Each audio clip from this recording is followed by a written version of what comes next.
To err is human. To keep on erring and keep on going, now that's where the fun begins.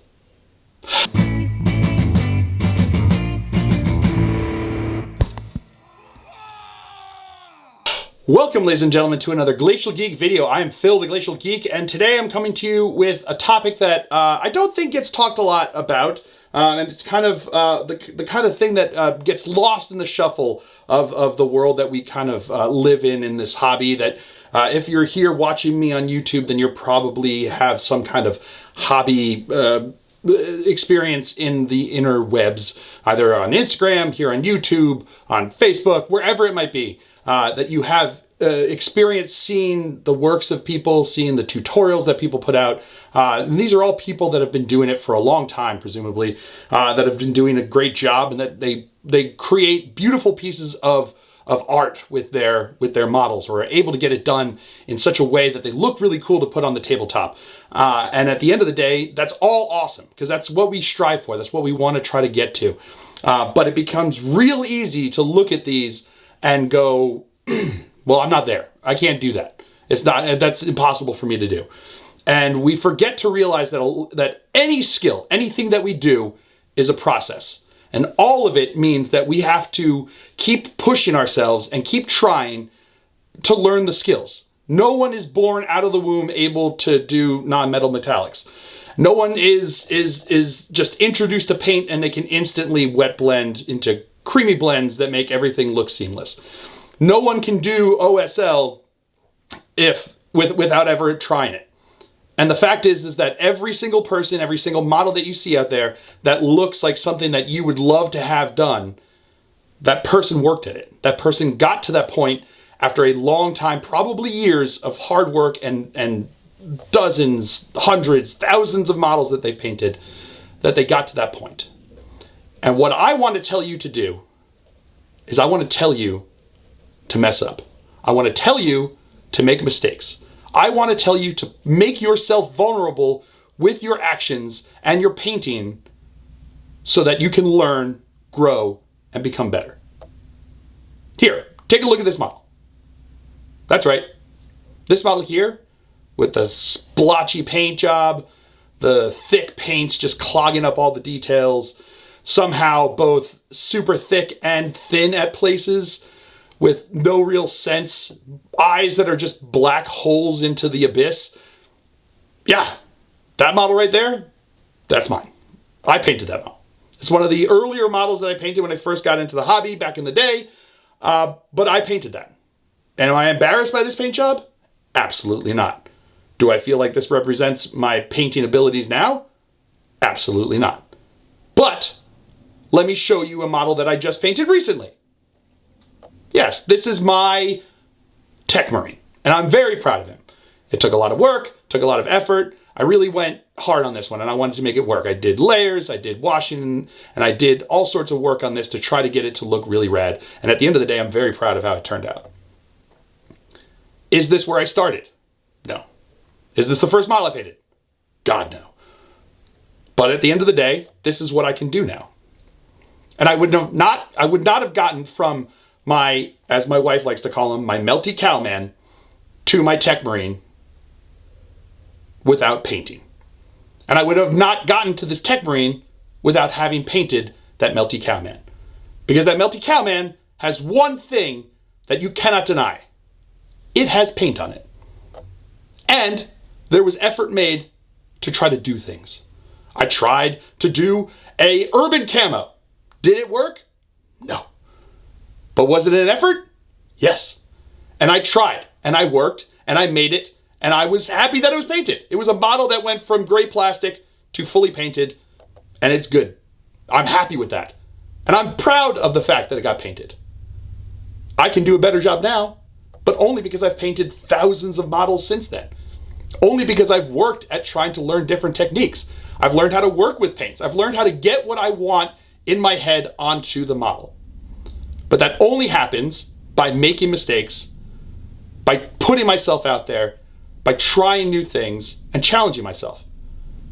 Because when we only do what we're good at, when we only do what we're comfortable with, we learn nothing. Because there's no reason to learn. There's no reason to grow if we've already got it. If we've already nailed it, if we've done it, we've got nowhere to go but there. Because we've done it. What do we learn? Nothing. Now, if we try new things, if we make mistakes, if we have models that don't look the way we want them to be, that is where we learn. Because once you painted it, you look at that model and you go, how could this have been better? How could I have done this better?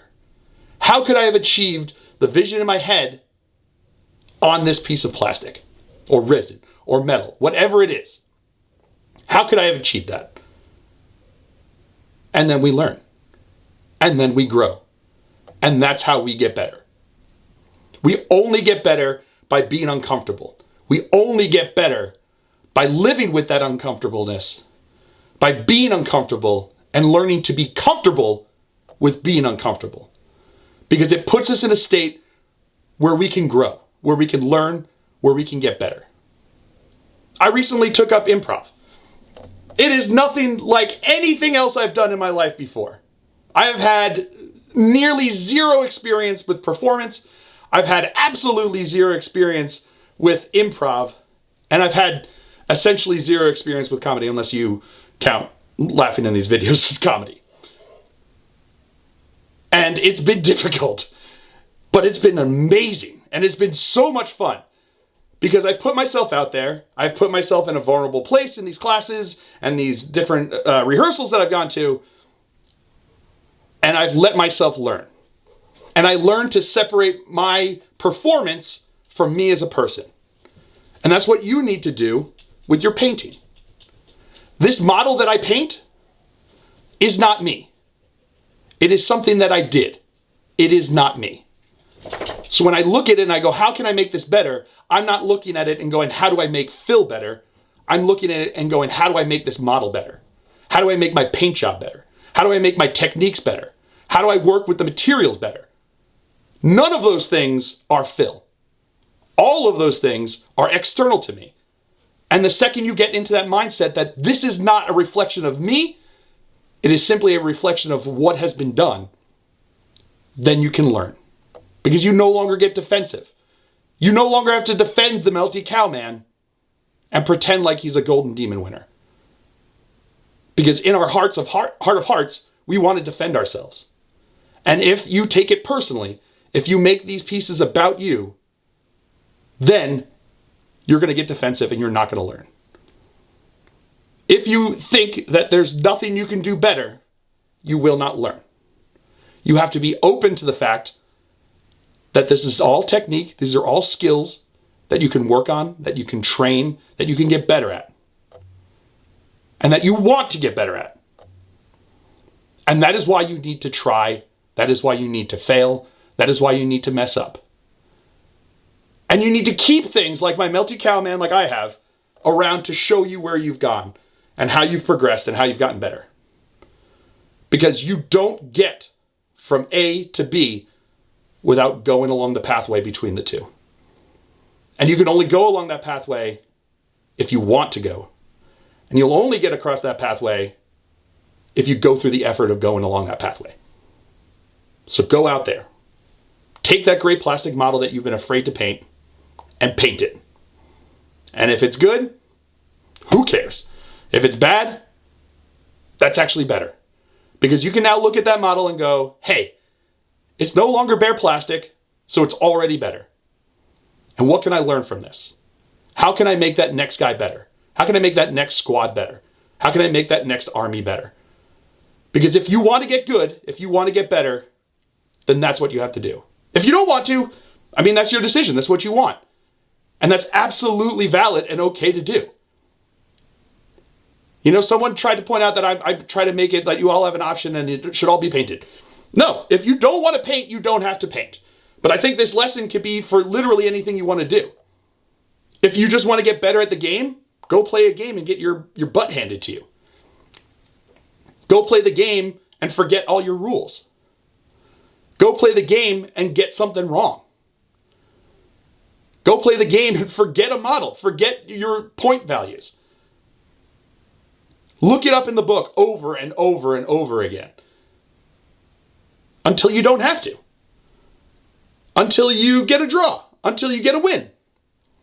Keep trying. Keep messing up. Keep being vulnerable. And learn. Separate your performance from who you are. Accept the fact that you're not perfect. And accept the fact that your performance is not perfect. And learn from it. And get better. Want to get better. Look to get better. Do what's going to bring you joy. And make it happen. Because none of us are going to get better if we don't try. None of us are going to get better if we just give up. And none of us are going to get better if we just stay in our comfort zone. Because there's no reason to leave it if you don't want to. There's no reason to get better if you're just comfortable with where you're at. And if you are comfortable with where you're at, cool. You don't have to get better. You don't have to want to do better. You can be very content and happy with what you're doing because this is a hobby. And unless this hobby is putting a roof over your head or bringing you joy, there is no reason to do it. Why burden yourself with something that you don't want to do? Unless it is something that you have to do to enjoy things, or it's something that you have to do to provide for yourself to live. So, my lesson is a life lesson as much as it is a painting lesson, but just learn to be bad. Learn to be wrong. Learn to make mistakes. Learn to fail. And then get better. Because that's how we get better. We learn from our mistakes so that next time we don't create the mistakes. Or if we do create the same mistake again, we learn even better. And we go out and we try to get better. And we keep drilling it. And we keep painting. And we keep practicing. And we keep reading until we get it right. And until we get to the place that we want to be. So you can do this in anything. It could be tennis. It could be basketball. It could be, music. Whatever it is, fail so that you can get better. And keep failing until you get better at what it is that you want to do. So that's my advice. Do you have any other advice that you think can help you grow? I mean, this is all new to me too. I've been trying to get into this mentality with my improv in particular, and I realized that I've already gotten into that mentality with my painting. And that's why I paint the models the way I do. And the way I have like thousands of models painted, as you can see behind me, is because I was okay separating myself from my final product. And that I could go and play against my friend who makes like beautiful models that just look amazing to me. And then I look at my models and I'm like, they're painted. They look good. I'm proud of them. That's where I am happy with being right now. And then I can learn from him. I can ask what he did. I can ask what they do here. And then I keep getting better. And then I push myself. And I try something else. And I try to paint the next model better. And then I look at my whole army and there's a range of paint jobs from when I first started out being real bad to where I am today being pretty dang good, in my opinion, and for me. And these are all lessons that are not necessarily easy. And it's certainly going to, like I said, make you feel vulnerable. It's going to make you feel uncomfortable. And that's okay as long as that is what you're gunning for. If all you're looking for is just to be comfortable, then just stick with what you're doing. And that's fine. Completely valid. You don't have to push yourself. But if you do want to get better, it's going to have to be uncomfortable. Can't be painful, because painful is going to make you not want to do it. But it can't be comfortable because there's no reason to grow from comfort. There's no reason to grow if you nailed it. You have to mess up. You have to make mistakes. You have to try in order to get better. So go out there, pick up a model, put some paint on it, call it done, and don't strip it. Put it on the side and be like, next time, I'm going to do better. Because Phil said I could. All right. I hope you guys enjoyed this. I certainly did. I have been Phil, the Glacial Geek, as always. And until next time, stay safe and have fun.